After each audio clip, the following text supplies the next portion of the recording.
You're listening to Radio Maria, a Christian voice in your home.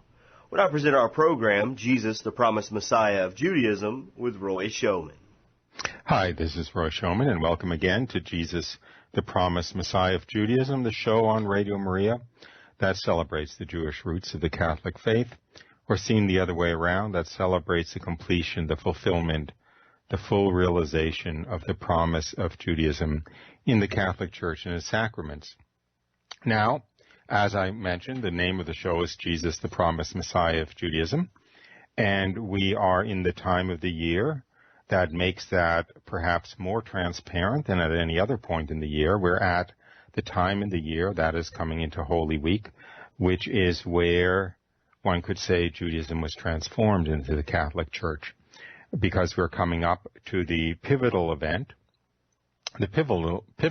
in all of creation, actually, in the entire history of the world, which is essentially the passion and death of Jesus on the cross.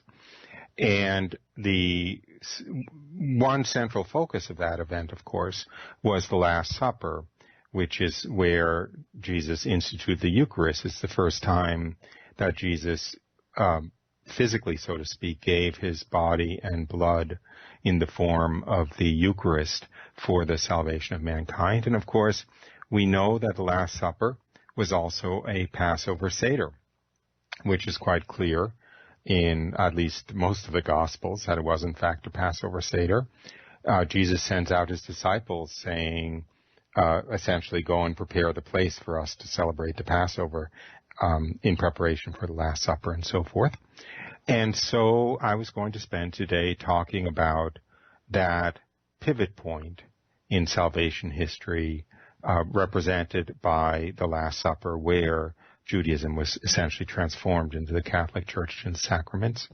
I know that's a rather audacious claim, but I think I will support it fairly exhaustively over the course of the show. And in so doing, I hope to answer some other questions, such as why was the first Catholic Mass actually celebrated in the context of Passover Seder, and why was Jesus crucified on Passover? Why did Jesus have to be crucified on Passover, so to speak? So I will just launch in, and I'll launch in with the beginning of the story that culminates in why Jesus had to be crucified on Passover. So I will read the story of Abraham's willingness to sacrifice his only beloved son Isaac on Mount Moriah, which actually was the beginning of the Jewish people. That'll become clear as I read the passage from Genesis 22. So with that, let me go to the passage in Genesis 22, where the whole story, so to speak, begins to unfold. After these things, God tested Abraham and said to him, Abraham. Abraham replied, Here I am.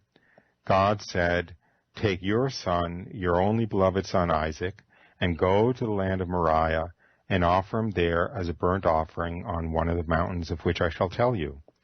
So Abraham rose early the next morning and took his son Isaac, and went to the place God had told him.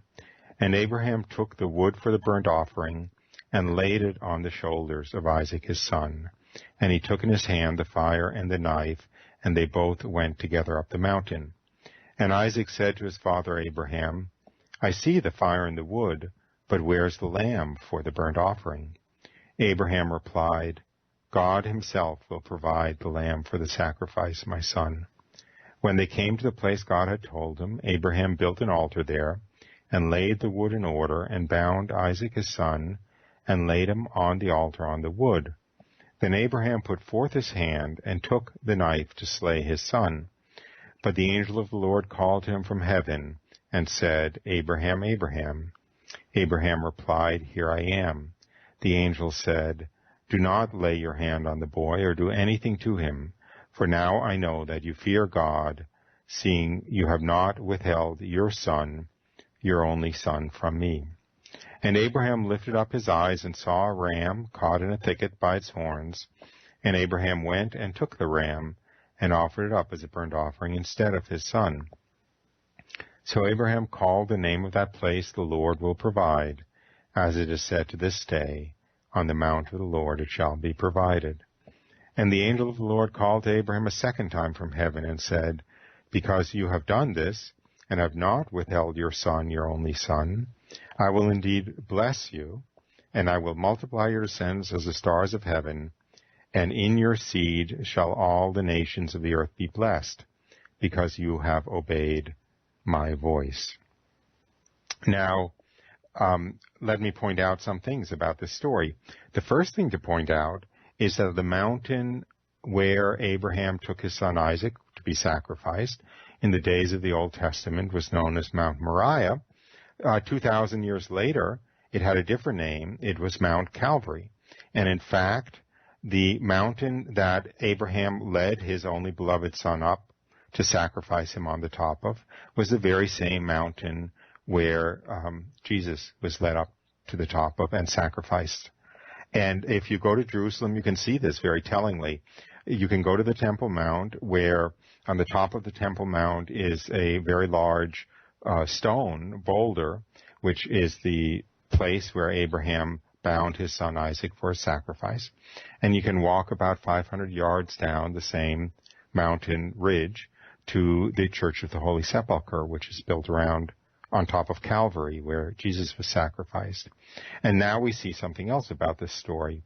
As Abraham took his only beloved son Isaac and led him to Mount Moriah and laid the wood for his son's sacrifice on his shoulders and led him up the mountain and bound him to the wood to sacrifice him on the top, was a picture, a very perfect picture in advance of the true sacrifice of God taking his only beloved son Jesus to the very same mountain, laying the wood for his sacrifice on his shoulders, that is, of course, the cross, leading him up the mountain, binding him to the wood, that is, of course, nailing him to the cross, and then having that sacrifice effected on top of that mountain.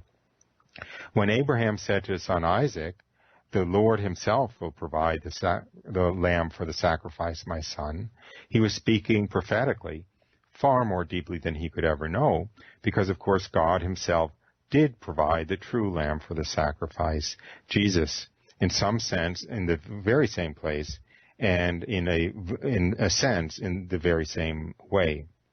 Now, so the entire picture of Abraham's sacrifice of Isaac was a picture, it was a foreshadowing, it was a prophecy, if you will, of the fulfillment of the central act of salvation history of Jesus' sacrifice on Mount Calvary. Now, in Judaism, Abraham's willingness to sacrifice Isaac on Mount Moriah was always seen, well, let me back up a second, that promise that God made to Abraham, because you have done this and have not withheld your son, your only son, in your seed shall all the nations of the earth be blessed, has always been seen as the Messianic promise, as the fundamental promise to send the Messiah through the seed of Abraham. That's what it means when God says, in your seed shall all the nations of the earth be blessed. In your seed, in this case, a very specific element of Abraham's seed, or descendant of Abraham, which of course was Jesus. And through Jesus, all the nations of the earth would be blessed, far more than anybody could understand in the days of the Old Testament. However,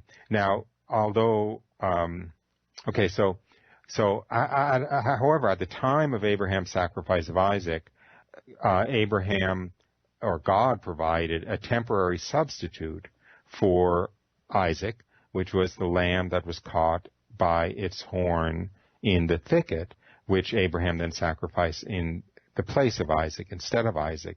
That sacrificial lamb was the first and archetypical Jewish sacrificial lamb. One could say that every Jewish sacrificial lamb from then until Jesus simultaneously pointed back at Abraham's willingness to sacrifice Isaac, pointed back to Abraham's sacrifice of Isaac, and pointed forward to the fulfillment of that promise, in your seed shall all the nations of the earth be blessed.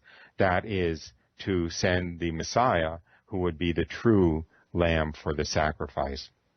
Now, the archetypical lamb that was sacrificed in Judaism was the Passover lamb, which was in a very unique and special way always associated with the coming of the Messiah.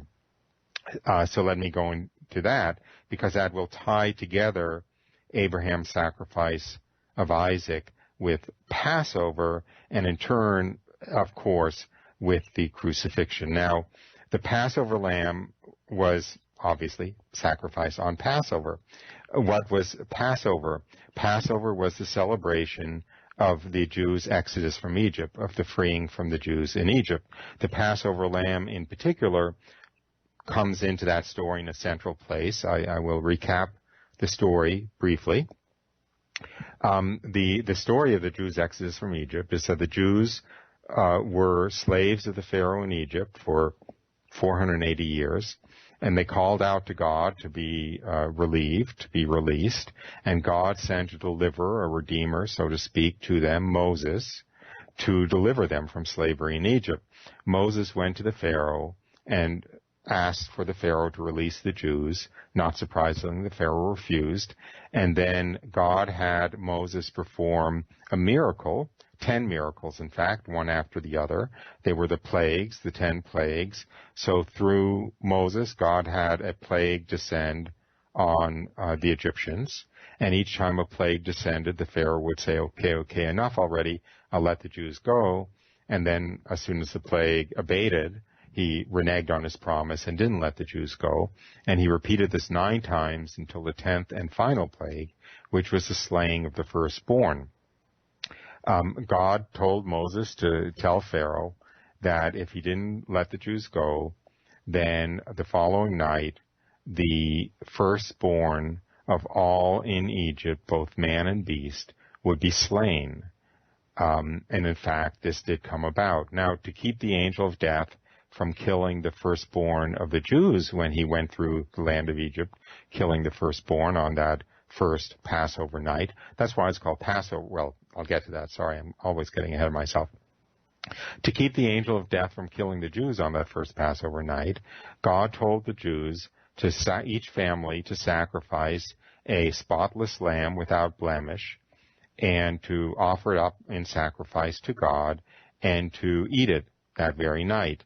And they were to also take a sprig of hyssop and dip it in the blood of that Passover sacrifice lamb and daub it on the wooden doorposts of their houses.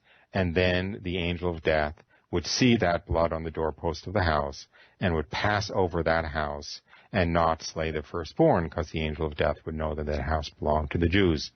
So that was the first Passover night. That's why it's called the Passover lamb. And the angel of death would spare the Jewish household because the angel of death saw the blood of the Passover lamb on the doorposts of the house. Let me point out something about that, which is that the houses in Egypt would have been essentially clay or brick. The only wood in the house would have been the lintel and the doorposts. And that blood of the Passover lamb, this is an Exodus, it's straight from the Old Testament, was to be daubed on the lintel and doorposts of the house. In other words, the crossed wood of the door frame of the house, of the doorway of the house. It was the blood of the lamb on the wood of the cross that spared the Jews from the angel of death. So at that point, the Pharaoh let the Jews go. The Jews started to flee, but the Pharaoh changed his mind, and he sent the Egyptian army after them. So the fleeing Jews got up to the border of the Red Sea, and they were trapped because they couldn't cross the Red Sea. The Egyptian army was advancing behind them and approaching them and about to overtake them. They were all about to be slaughtered or led back into slavery when God told Moses to strike the water of the Red Sea, and the waters miraculously parted, and the Jews crossed through dry shod to the other side of the Red Sea, and then the Egyptians tried to follow them. The waters were released, and the Egyptians were all drowned. This is essentially the story of Exodus, and if you're wondering why I'm telling it when I'm trying to talk, so to speak, about the Passion of Christ and the Last Supper, bear with me, and I guarantee that you'll see why I'm talking about this in a few moments. So anyway, so the Jews crossed through the Red Sea unharmed. They then spent 40 years traversing the desert on the way to the Promised Land. They didn't have anything to eat in the desert, so God miraculously provided manna, the miraculous bread from heaven, to sustain them in the desert. So they were sustained in their crossing of the desert for 40 years by the manna from heaven until they reached the Promised Land, Jerusalem. Now, the exodus from the Jews from Egypt, the exodus of the Jews from Egypt in Judaism has always been seen as a foreshadowing of the coming of the Messiah, that Moses was a type of the Messiah to come. And in fact, Moses himself prophesies that one greater than him will come after him, and he's referring to the Messiah. And so the entire picture of the Jews' exodus from Egypt in Judaism was seen as a picture in advance of the true liberation, redemption of the Jews, which would happen when the Messiah came. Now, it was also seen, in other words, the exodus from Egypt has been seen in Christianity from the very first generation of Christianity, from the Apostolic Fathers on, as a picture of the coming of Christ, a picture of the coming of the Messiah, and actually through the eyes of Christianity, and in particular through the eyes of Catholicism. And of course, I don't want to offend anybody, but Christianity was Catholicism for the first 10 centuries. The Apostolic Fathers very much celebrated the Mass and so forth, and believed in the real presence in the Eucharist, and that's incontrovertible, actually. So anyway, from the days of the Apostolic Fathers on, the exodus from Egypt was seen as a very dramatic and beautiful picture of the coming of Christ. And this is how the story unfolds. The Jews' slavery to the Pharaoh in Egypt was seen as mankind's slavery to the power of Satan, to the power of sin. The Pharaoh was a picture, was a type of Satan. The Jews were freed from the power of Pharaoh by crossing through the waters of the Red Sea. That was all understood to be a picture of mankind's being freed from the power of Satan by passing through the waters of baptism. Then the Jews had to wander through the desert for 40 years on the way to the Promised Land. That's, of course, a picture of the Christian wandering through the desert, so to speak, of this life on the way to the true Promised Land, the heavenly Jerusalem. And what sustained the Jews in their travels through the desert on the way to the Promised Land? The miraculous bread from heaven, manna, which of course was a picture of the truly miraculous bread from heaven, the ultimate miraculous bread from heaven, which is the Eucharist, the body and blood, soul and divinity of Jesus, of God. And this equation between the manna in the desert and the Eucharist was made by no less of an authority than Jesus himself. It's very clear in John 6. Let me read a very short excerpt from there. This is Jesus speaking. Actually, let me read perhaps a slightly longer excerpt, if you bear with me for a moment, because it's so beautiful and so telling.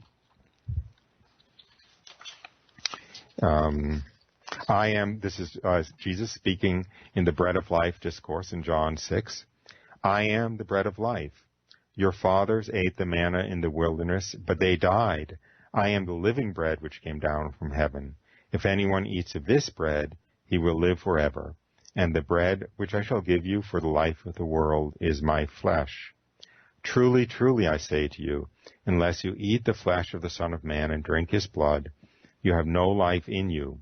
He who eats my flesh and drinks my blood has eternal life, and I will raise him up at the last day. This is the bread which came down from heaven, not such as the fathers ate and died. He who eats this bread will live forever.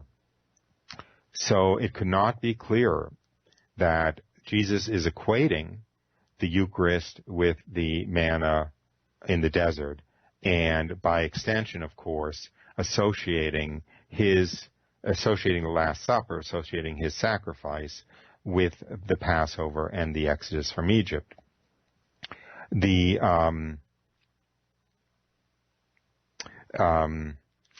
I will now shift gears a little bit, just to kind of flesh out this picture, this absolutely airtight, I think, association between the coming of the Messiah and Passover.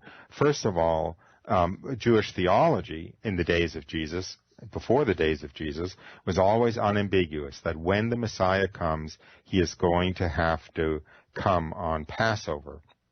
The Talmud says it in many places, including in Exodus Rabbah, quote, "On that very night, Passover, know that I will redeem you."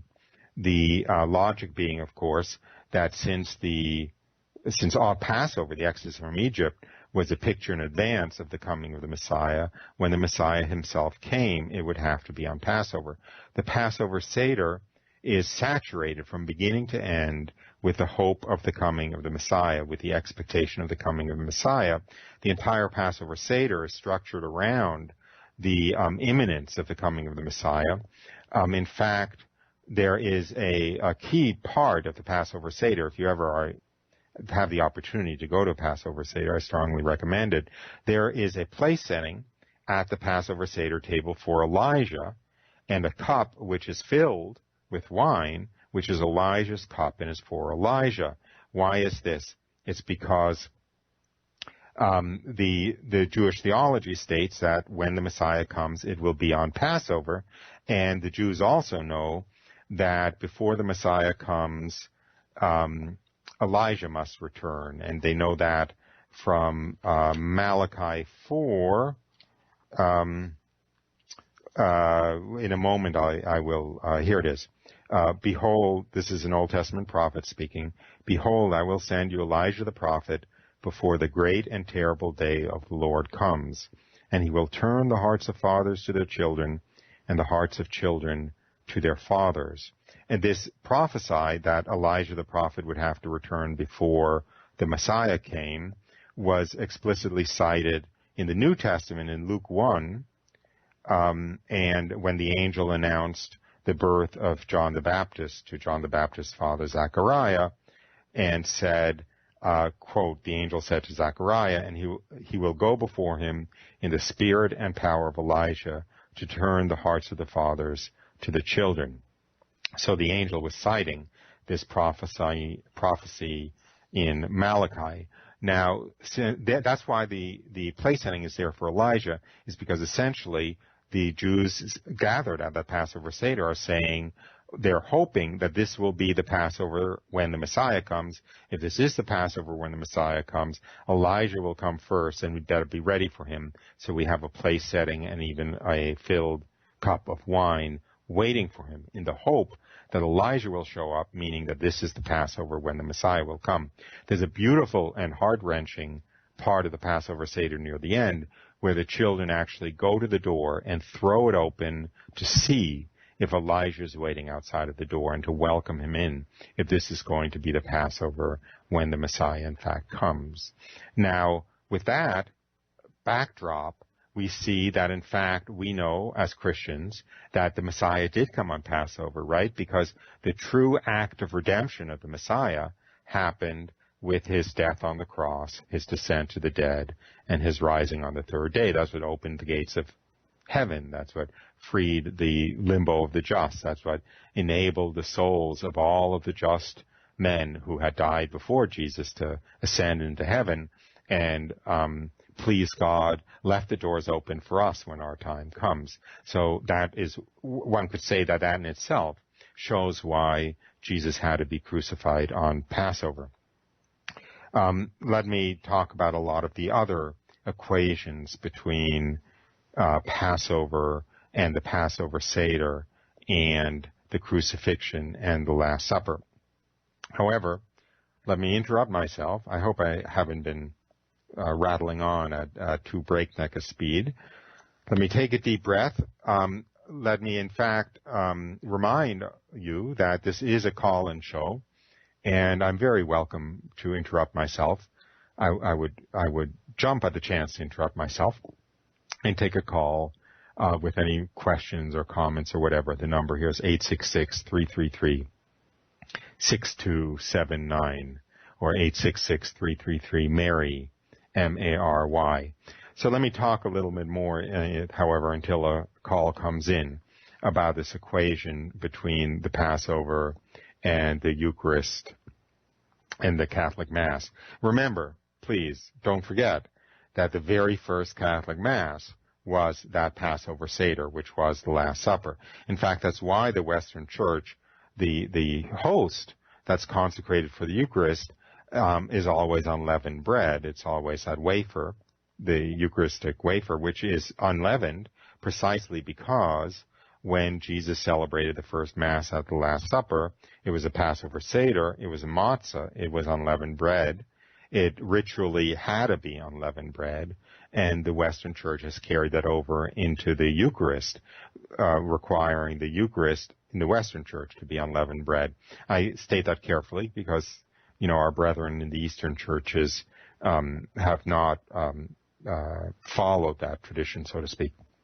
Now, some more equations between manna and the Eucharist. I think this is incredibly beautiful over and over again when you look at Jewish theology, Jewish law, the Talmud, and so forth. You see inadvertent prophecy of Christianity and inadvertent prophecy of the sacraments of the Catholic Church. And here is a prime example. The Midrash Rabbah from the Talmud states that when the Messiah comes, manna will come again. In other words, when the Messiah comes, he'll reinstitute manna. I'll read the statement verbatim from Midrash Rabbah. As the first Redeemer, Moses, caused manna to descend from heaven, so will the latter Redeemer, that is, the Messiah, cause manna to descend. Isn't that beautiful?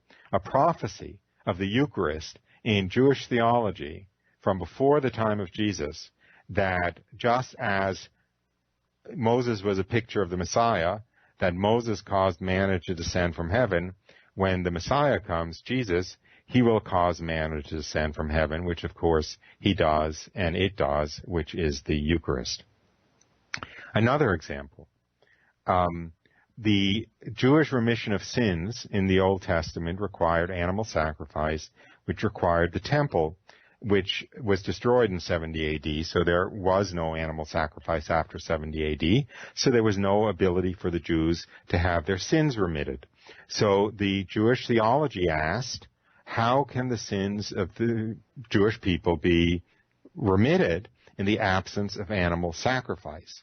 And the authoritative answer, which was given in a work called Torah Habayit from Shlomo ben Adaret in the 13th century, is that it is through the merit of Abraham's sacrifice of Isaac on Mount Moriah that God remits the sins of the Jewish people.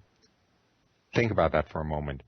In the absence of the temple, after the destruction of the temple, and the temple was destroyed within a generation of Jesus' crucifixion, the sins are remitted through the merit of Abraham's sacrifice of Isaac on Mount Moriah, which in itself was simply a picture of God's sacrifice of Jesus on Mount Calvary. So again, Jewish theology is in a sense speaking prophetically and pointing forward to the fulfillment, the realization of the Jewish sacramental system in the remission of the sins, not by the sacrificial lamb, but by Jesus on Mount Calvary. Another beautiful prophecy, so to speak, in Judaism that points very directly to not only to Jesus, but to the Eucharist and the sacraments of the Catholic Church, is that the Talmud, remember the Talmud, although it was written a couple of centuries after Christ, is a compilation of the Jewish oral tradition running back 4 or 5 centuries before Christ. The Talmud says basically, look, you look at Judaism, and of course the Talmud is referring to Old Testament Judaism, it's full of sacrifices, it's full of wave offerings and sin offerings and thanksgiving offerings and all these different kinds of sacrifices. And the rabbis in the Talmud ask the question, after the Messiah comes, will there still be sacrifices? And they answer that question.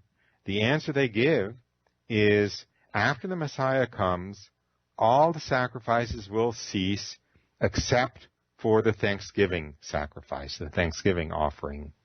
What does the word Eucharist mean? It's simply Greek for Thanksgiving. Again, stop and think about that for a moment. The Talmud says that after the Messiah comes, the only sacrifice which will continue is the Eucharist. Isn't this beautiful? It's so much fun to be a Catholic coming from Judaism, so to speak. Now, the fact that Jesus and Jesus' sacrifice was the true paschal sacrifice should not have to be belabored to a Christian and Catholic audience. It is very explicit in the New Testament. In particular, St. Paul says in 1 Corinthians, quote, "For Christ, our Passover lamb, has been sacrificed." And the fact that Jesus' legs were not broken when he hung on the cross was again a explicit reference to the fact that Jesus was the true Passover sacrifice, the true Passover lamb. And let me read the passage from John 19, which makes that perfectly clear. This is, of course, takes place during the crucifixion. I'm reading from verse 31. "Since it was the day of preparation, in order to prevent the bodies from remaining on the cross on the Sabbath, for that Sabbath was a high day, the Jews asked Pilate that their legs might be broken and that they might be taken away. But when the soldiers came to Jesus and saw that he was already dead, they did not break his legs. But one of the soldiers pierced his side with a spear, and at once there came out blood and water. For these things took place that the scripture might be fulfilled, not a bone of him shall be broken." Now, that was John 19. Let's look back at Exodus 12.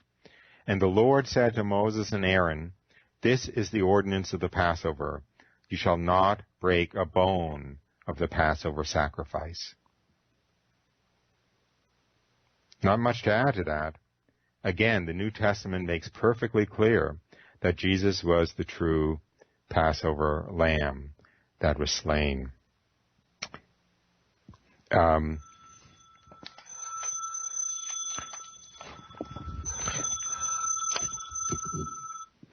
And now, back to the Hey, Roy, parallel. I've got a caller with a question for you on the line. Oh, I'm sorry. Okay, great. Joe, go ahead. You're on the air. Hello, Roy. This is Joe Lake calling. I want to say, first of all, that I went on your pilgrimage to the Holy Land last year, and tell anyone who's trying to make a decision about it that it was a wonderful thing to do. I'm still living it, reliving it, especially now that Holy Week has come again for the first time since then. Anyone who can do it certainly should.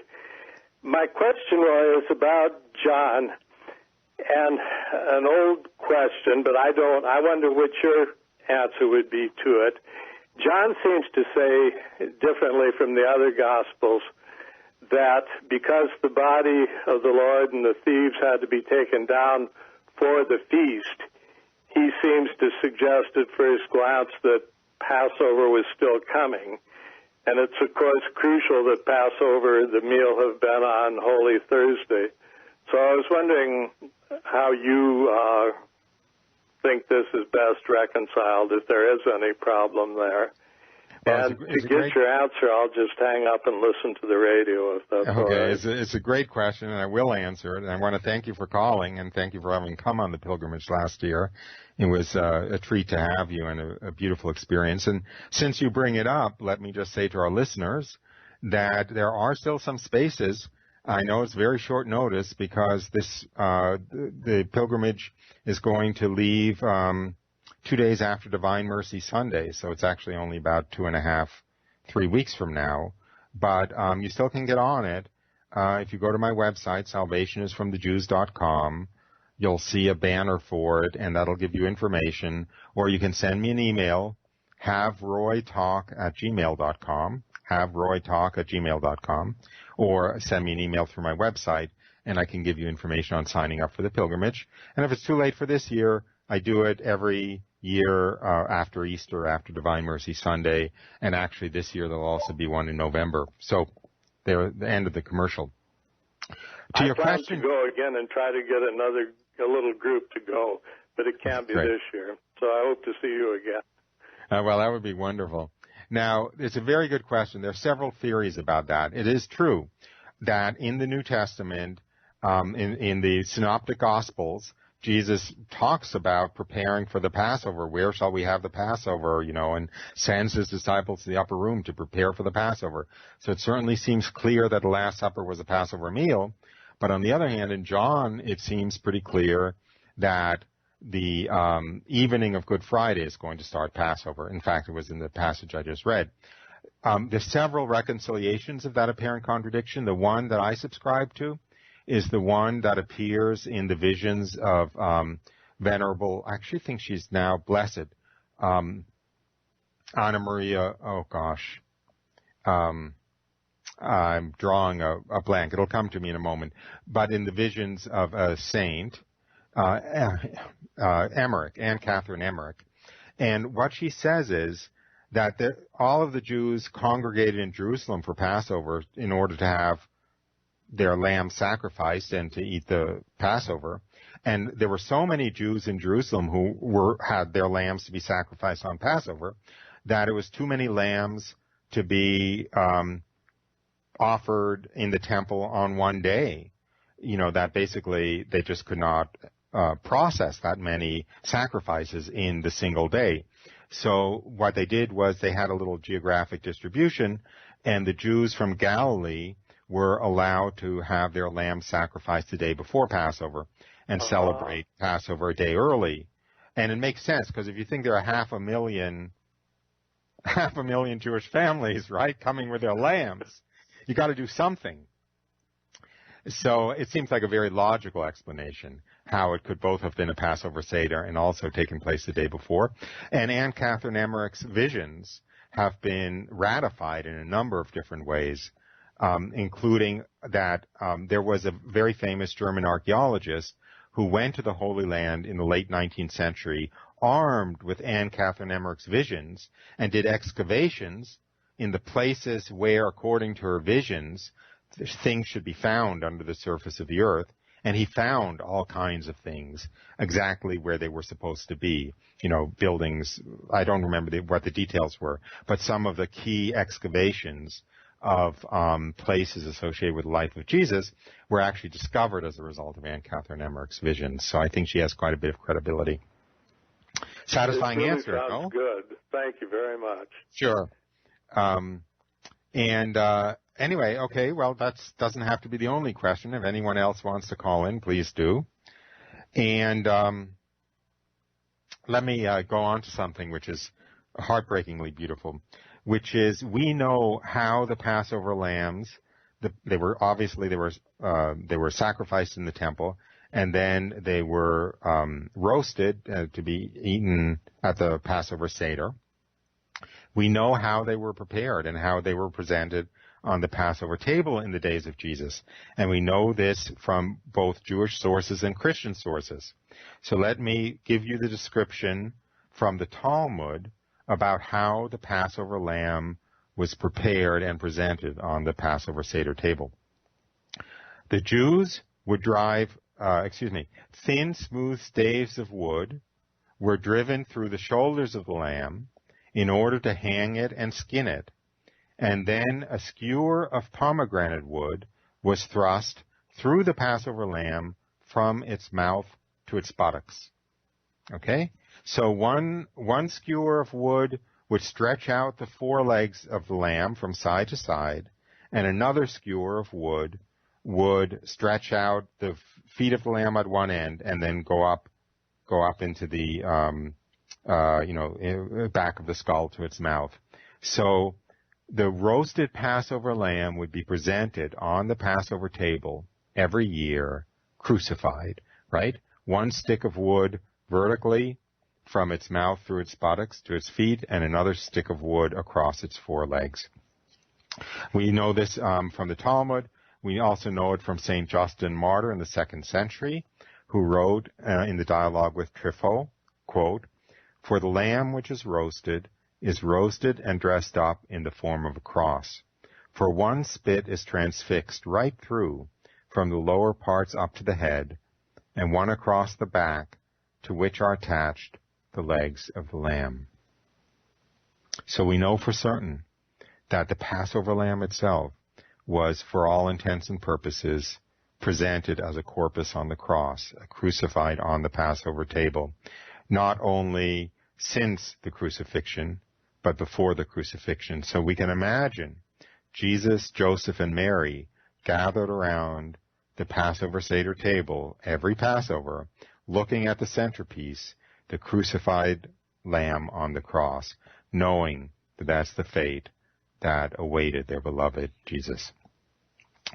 How much more dramatic and precise a foreshadowing, a prophecy of Christianity could you have coming from Judaism? Let me mention another parallel, which is that the commandment for the Jews to celebrate the Passover and to eat of the Passover lamb was such a severe commandment, so to speak, that according to the Old Testament in Numbers, that a Jew would lose his salvation, would lose his share in the world to come if he did not celebrate the Passover and consume the Passover lamb. Okay, so it was at the cost of his salvation if he failed to celebrate the Passover. I'll read the passage from Numbers. "But the man who refrains from keeping the Passover, that person shall be cut off from his people, that man shall bear his sin." In other words, he will lose his share in the world to come. Now let's go back to John 6 in the words of Jesus. "Truly, truly, I say to you, unless you eat the flesh of the Son of Man and drink his blood, you have no life in you. He who eats my flesh and drinks my blood has eternal life, and I will raise him up at the last day." Wow, look at that parallel. I don't want to push it too hard because we know that, I don't want to say it's not literally true, but I don't want to push it too hard, but you have a parallel there that just as the Jew who does not participate in the Passover Seder and eat the flesh of the Passover offering loses his share in salvation, according to Jesus, unless you eat the flesh of the Son of Man and drink his blood, you have no life in you. So it looks like yet another parallel, and a very beautiful, very dramatic, and somewhat frightening parallel between the Jewish participation in the Passover and the Christian participation in the Eucharist. Let me read the prayer that's invoked. Remember I mentioned earlier in the show that the answer in Jewish theology to how are the sins of the Jewish people remitted in the absence of animal sacrifice in the temple? And it's through the merits of Abraham's sacrifice of Isaac, his only beloved son, on Mount Calvary, Mount Moriah. Let me read a prayer that's recited on Rosh Hashanah. Rosh Hashanah beginning the period of the year when the sins of the Jewish people are remitted. "Remember in our favor the merciful promise which you made to our father Abraham at Mount Moriah, how Abraham suppressed his fatherly love in order to do your will." So the Jewish prayer is reminding God of Abraham's willingness to sacrifice Isaac, and calling on that act of Abraham, his willingness to sacrifice Isaac, to implore the God to remit the sins of the Jewish people in the absence of animal sacrifice. A few more quotes about the fact that when the Messiah comes, he'll cause manna to resume. I mentioned the first one from Midrash Rabbah, quote, "Because I shall cause, as the first Redeemer caused manna to descend, as it is stated, because I shall cause to rain bread from heaven for you, so will the latter Redeemer cause manna to descend," in other words, the Eucharist. From Mechilta, you will not find manna in this age, but you shall find it in the age after the Messiah comes. Right? Exactly. You did not find manna in between the Exodus and the coming of Jesus, but you found it in the age after the Messiah comes. In other words, in the age of the church. And from the Jewish Apocrypha, 2nd Baruch, after the Messiah is revealed, the treasury of manna will come down again from on high, and they will eat of it in those years, because those are the ones who will have arrived at the consummation of time. That's us. Because we are here after the Messiah has come.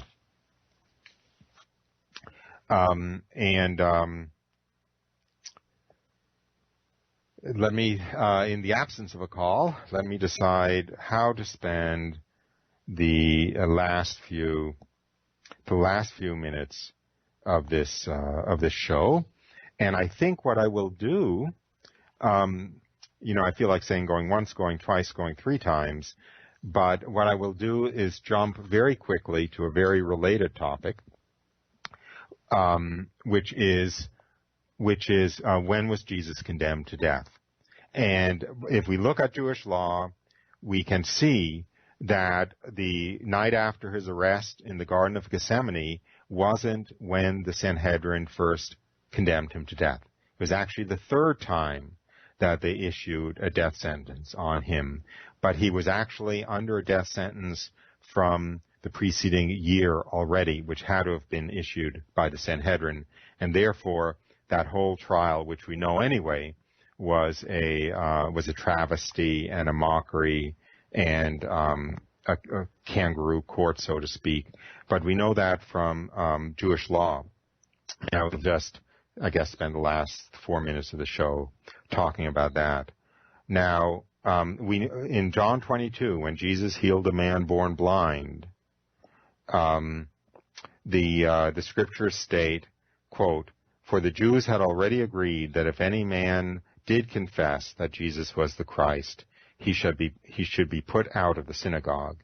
In other words, the Sanhedrin had already ruled that if anyone should profess that Jesus was the Messiah, he would be excommunicated. He would be put out of the synagogue. Now, only a solemn assembly of the Sanhedrin had the power to pronounce such a decree of excommunication, and they could only issue such a decree of excommunication if they asserted, if they ruled that the person was a false Messiah. And the penalty for being a false Messiah was the death penalty. So for the Sanhedrin to have already ruled that if anyone claimed that Jesus was the Messiah, he would be excommunicated, meant they had already passed a death sentence on Jesus. So that's the first time that they clearly, the year before the crucifixion, passed a death sentence on Jesus. And the second time was with the resurrection of Lazarus. I think we're all aware of that from John 11, when the high priest Caiaphas said, quote, he was addressing the chief priests and the Pharisees at the council at the Sanhedrin. "You know nothing at all. You do not understand that it is expedient for you that one man should die for the people and that the whole nation should not perish." So in doing that, he also, and then the scripture says from that day on, they took counsel how to put him to death. So note the issue wasn't whether to put him to death, it was how to put him to death. So that's the second time that the Sanhedrin had formally pronounced a death sentence on Jesus. And so the evening following the arrest in the Garden of Gethsemane and the following morning was not actually a trial to decide whether or not Jesus should be executed. That had already been decided twice before. It was entirely a show trial. Anyway, that really takes us to the end of the time for today, and I didn't do too much justice to that, but it's another example of the beauty when Judaism flows into Christianity, flows into Catholicism. It sheds light. It sheds light on Judaism, and it even sheds light on the Catholic Church. And I hope that today's show shed some light on why the crucifixion had to take place on Passover, why the Last Supper was simultaneously a sacramental Passover Seder, and of course the first Catholic Mass. This Monday is going to be the beginning of Passover. Passover almost always falls within a few days of Holy Thursday. Holy Thursday, of course, being the commemoration of the Last Supper on the Catholic Church calendar, and Passover being the same night on the Jewish calendar. So I hope maybe that will illumine, perhaps fertilize a little bit your experience, I hope, of this coming Holy Week and Holy Thursday and Good Friday and Holy Saturday, and of course the joyful Easter which brought us our resurrection. So with that, I will leave you for today and with my wishes for a very holy and sanctifying and rich and profound and worshipful Holy Week and Easter. This is Roy Schoeman, thanking you for listening to Jesus the Promised Messiah of Judaism on Radio Maria. Next week being Holy Saturday, there'll be special programming in place of this show, but I hope you join us again the following week. Same time, same place. Bye for now.